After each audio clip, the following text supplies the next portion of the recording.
Welcome to Revitalize and Replant with Mark Clifton, where we equip pastors to take their churches from declining to thriving by pointing them to a new future and a new hope. Join us weekly for encouragement and practical advice in your pastoring journey. We could say good morning or good afternoon or good evening whenever you're listening. Or goodbye. You could say goodbye. That's the joy of a podcast. You can listen to it whenever you want. This is Revitalize and Replant with Mark Clifton. I'm Dan Hurst. Mark Hallock is with us. Hey, fellas. We are at the North American Mission Board doing a series of podcasts now. Kyle Behrman is here with us. And today we're going to talk about something that, boy, oh boy, you're dealing with. You may not even know you're dealing with this. You may be the topic. You may be the topic. You don't know you're dealing with it because you don't know you're the person they're talking about. I'll bet you've already maybe figured it out if you are aware of what's going on, and that is the issue of gossip. Got any gossipers in your church? Are you a gossiper? Are you involved in gossip? You know what? I had a pastor who used to say, if you listen to gossip, you're a gossiper. Is that right? Because it takes two people to gossip. Well, there you go. And I thought that was an interesting insight. But Mark Hallock has written a blog about this very issue of gossip, and I think it's fortuitous. I just learned that word. Great word. A couple of days ago. Great word. I'm not sure what it means, but I think it's fortuitous. What is gossip? Gossip and slander, they often go together. When it comes to your mind, what do you think? Well, I don't gossip. I just share things out of concern for people from my heart. That's usually how it's I just, I don't want to be gossiping, but have you heard that, and this, I don't mean to be gossiping, Kyle, but, man, did you hear about that she did that and that he and her are having these kind of issues and problems? Pastor, I just want you to be aware. I just want you to be aware. Yeah. Let's be honest.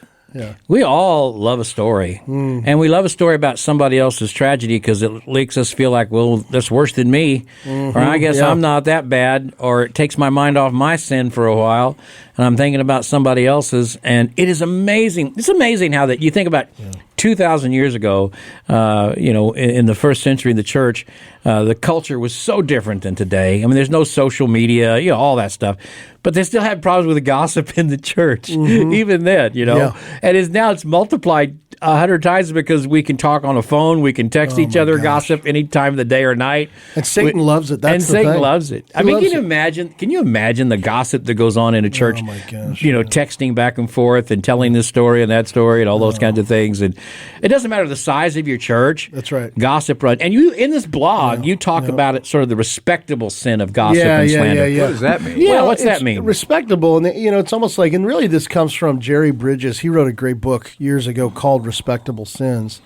And essentially what he does in the book is he lays out, kind of addresses different types of sins that are respectable. In other words, we don't often elevate them to the same level as serious sins, right? Of adultery or whatever you want to say. And so what happens is in the church, sadly, we can put up with these sins that are just as deadly to our souls and the souls of others. And so gossip and slander. Now slander, so if gossip is, you could say, talking about or sharing information about someone else in a way, it's inappropriate. It's private information. It's not appropriate. Yeah. Slander takes it a step further. Yeah. And it shares false information about somebody behind their back, really with the motive of taking them down. And making you look better. Making you look better. But pastors, I know you're listening to this and you're immediately thinking of all the people in the church who gossip. Let me tell you a story of gossip that before you get too self-righteous and think I don't gossip. Dan knew my parents. They were really wonderful people. You wouldn't look at them and think, man, they're gossipy, slandery people. You would never think that. But you know what? Sunday after church, we'd come home from church. We'd be around the table eating dinner, and my parents would talk about people. All right? And it's just, it's just among our family. We would just talk about people. And I remember one time, this was way back in the late 60s, and one of the ladies in our church, she had her hair frosted, which was kind of unusual in the late 60s. She had the tips of her hair frosted. And we live in a small town, and that was kind of unusual. So we're having lunch that Sunday afternoon, and my dad mentioned to my mother, did you see did you see Sharon's hair? And Mama said, yes. She looked like Bozo the Clown with that hair like that. Oh, no. And my dad said, I know. It was about the most ridiculous thing I'd ever seen. And my sisters and my mom and dad, I was the youngest, they all start laughing. I think, well, that's pretty funny. I'm like 5 or 6 years old. Oh, no. So Sunday night, I couldn't wait to get to church. This is so true. I run right up to her and I go, you know what? My mom and dad said, you look like Bozo with that hair. Oh, no. Da, da, da, da. Beware, your sin will find you out. And so she began to cry and she left the building, went out to the car. Her husband got real mad. It was a huge deal. Oh, no. Yeah. I don't know that it ever got resolved between them. You know, and my mom and dad were so mad at me, and I just said, I really didn't know I did anything wrong. I thought since my parents laughed about it, she would laugh about it. Yeah, she would laugh about it. You know, you got to be careful what we don't think is gossip. Yeah. I mean, that was just gossip and slander. I know. I mean, it wasn't. You know, you how the adversary can use that your speech. True. That's right. And so you've got to be incredibly. Seemed very innocent. But that is so true. I know. I still have nightmares about how that happened. It did happen, by the way. I'm going to. Well, a lot of it, too, comes back to that what we've talked about, the passive aggression, you know, where you just kind of, you know, it may be intentional, but sometimes it's unintentional where we do things and say things that just are taken the wrong way. Yeah, that's right. That's right. Well, this is why I think kind of transitioning us, you know, we need to be thoughtful, obviously, about what we're going to say, how we're going to say it, when we're going to say it. And I kind of offer 3 questions. Maybe we could. Well, yeah, because as you get to those questions, pastors, we do deal in information about people. We that's have true. to That's deal right. in information about people. There's just no. It's what we do. It's what we do. Yeah. So, what's the line between gossip, slander, and honest information? Yeah. We need to know, and perhaps we need to share with somebody else. Yeah. So, I guess what we're saying here is Mark's given us some good guidelines here on how to define what is gossip and what is information that truly, as a pastor, as a shepherd, as elders, we need to share. And so, and this is something you can share with your folks. Yes. Look, gossip can just, you know, and it's one of those things, it's almost worse in a normative-sized church than in a really large church. Maybe it's not, but it seems to me in a normative-sized church of 60 or 75 people, one story, everybody can hear it within can affect the whole thing. Yeah, that's right. And so, giving this tool to people to help them understand how to deal with gossip. That's a good word. And I would say these are 3 things to share with your congregation. Question number 1, 3 questions. Here's the first one. Before I speak, does this information involve me or affect me directly? Okay? So if not, what I would say is let the chain of gossip end with you. So if someone comes to you, they share something with you, okay? Does this involve me or affect me directly? And here's what I wrote in the article. If so, discuss the matter only with the people directly involved, okay? And that's biblical. Matthew 18, Jesus is very clear. We should go on to our brother or sister individually and address this, right? If it's a situation in which the person refuses to cooperate, then perhaps bringing another Christian with you is appropriate. Here's the bottom line with this, though. Don't be the fire starter, okay? And that gets or keeps this thing going because it can spread really fast. Right. So you could maybe be the one that needs to stop it. Yes. And just nip it in the bud, Barney That's right. Fife. So maybe this is what you need to do. And let's be honest, information is power. And so I've got information nobody else has. Yeah. And so I kind of want to share it with you. And how many times, pastors, have we actually said, I'm going to tell you this, but you really shouldn't be telling anybody else? Yeah. If you say that, you shouldn't be telling them. It's a pretty good indicator. If they're not supposed to tell anybody else, I mean, unless they have something they need to do with that information. Right, that's it. But that's what you're saying. If there's nothing they can do with that information, then don't tell them that. Yep. You be the one where this information stops. And give that tool to your people. Yeah. Because I think sometimes your folks don't know what to do when someone comes and shares something with them.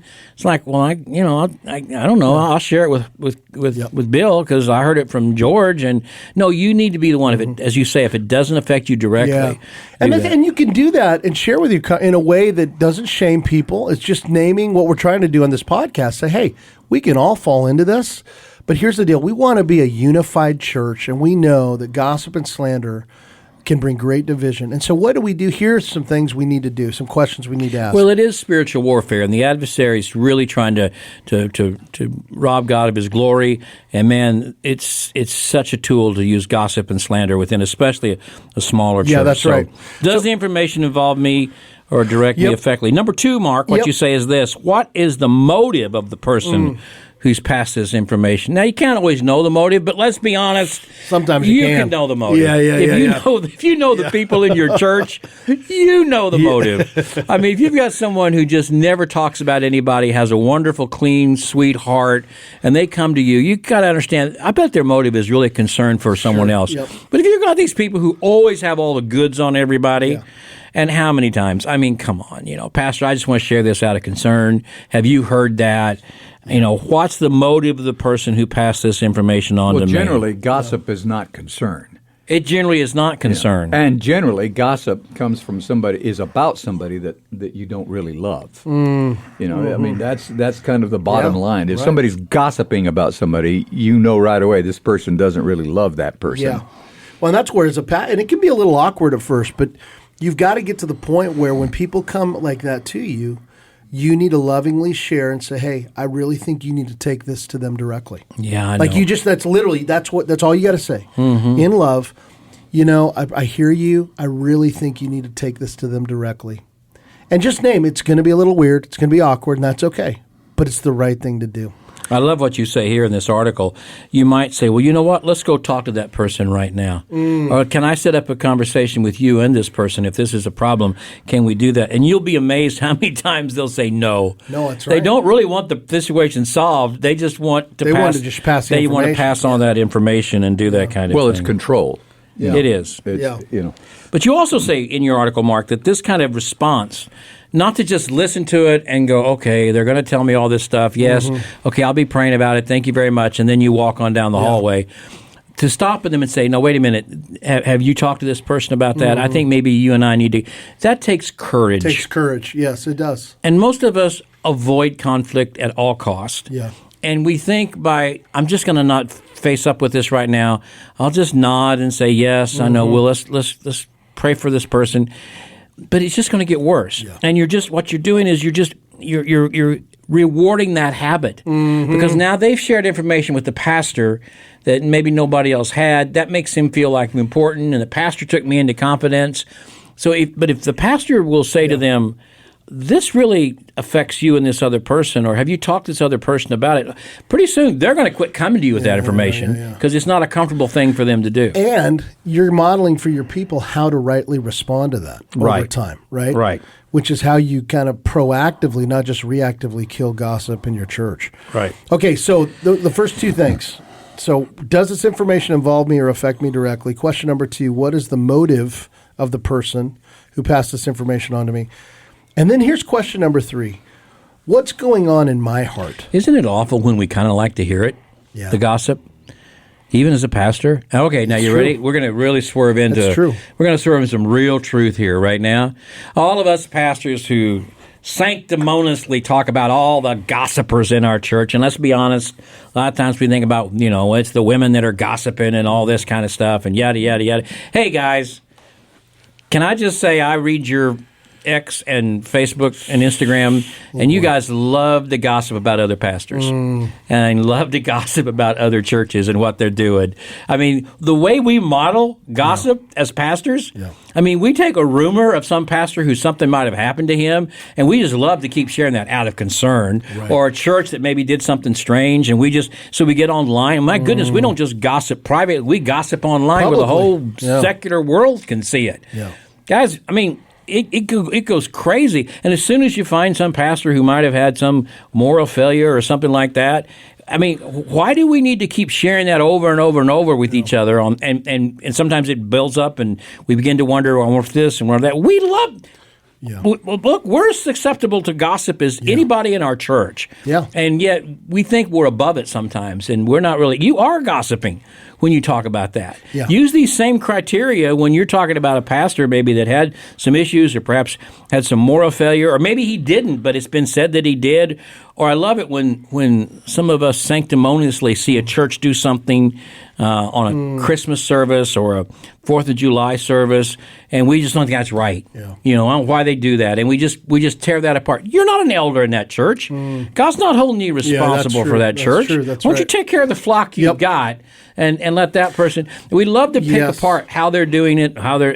Well, and dude, here's that's gossip. Well, and here's the other thing: you're modeling for your people publicly. Yes. So don't be surprised if your church is marked by the same behavior. No, they look at your Facebook and you're complaining about the church down the street and how they handled a patriotic service or how they did something at Christmas or how they do something. You're gossiping. Yeah. I mean, that's what you're doing. Yeah, You know, I come from a bivocational background. I mean, that's what I do. I have a full-time business, and there's one thing it's kind of an unwritten rule, but yet it is spoken about in the business world, and that is you never say anything, and certainly don't post anything of any kind of a negative value that would come back to reflect on you, because and you can read any of my posts on Facebook, on Twitter, anywhere. You'll never find anything that I've said that's negative about even somebody that's not a client, just because clients today will go and search what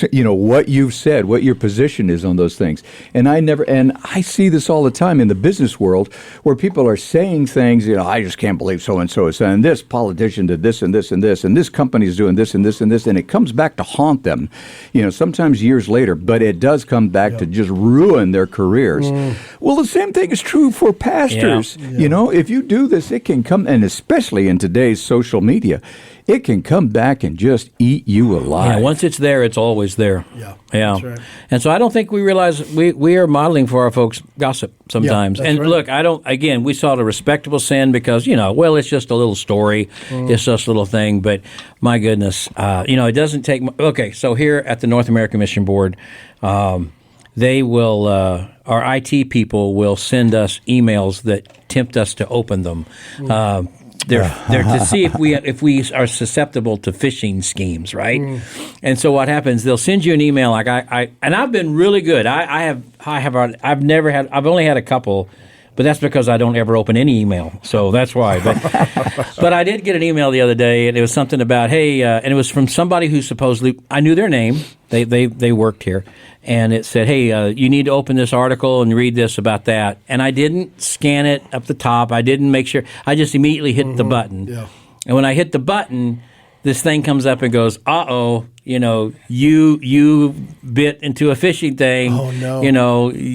Now you've got to take this webinar training, because you're foolish enough to have perhaps, if this had been a real phishing deal, you could have really spoiled a whole lot of our IT stuff. Does that make sense what I'm trying to say? Yeah, totally. So they throw things out there to try to catch you. Wow, yeah. Why? Because just one time opening a document you shouldn't open could destroy a lot of information. Yes. Just one little piece of gossip, it doesn't seem like it's that big a deal. It can destroy your ministry, can destroy your church.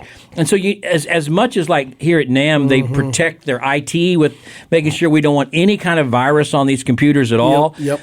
Gossip is a virus in your church. Yeah. It may seem like it's no big deal. It's just one thing. I'll just open it up and talk about it once, but it can just devastate an entire congregation. So true. And you need to be as protective about that virus as you are viruses on your phone or on your thing. And by the way, every day now I get a message from IT telling me it's been day 63 and I still haven't finished my webinar training. And so what happened was my wife saw that pop up on my phone. I can't believe I'm staring at this.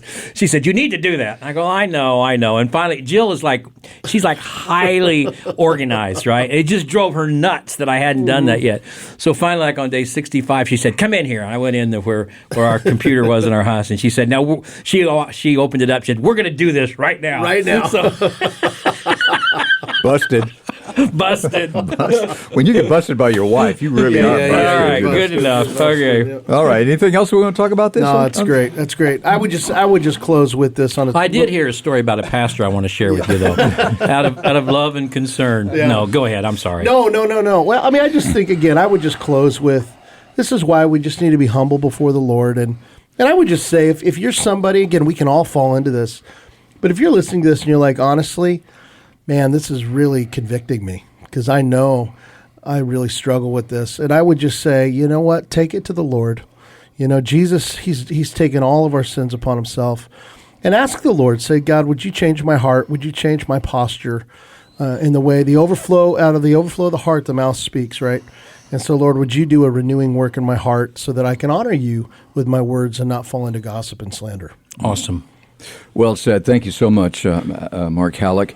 And thank you for listening. We hope that this has been encouraging and yet at the same time educational as we learn about our roles and some of the real practical things that we have to deal with as pastors and church members.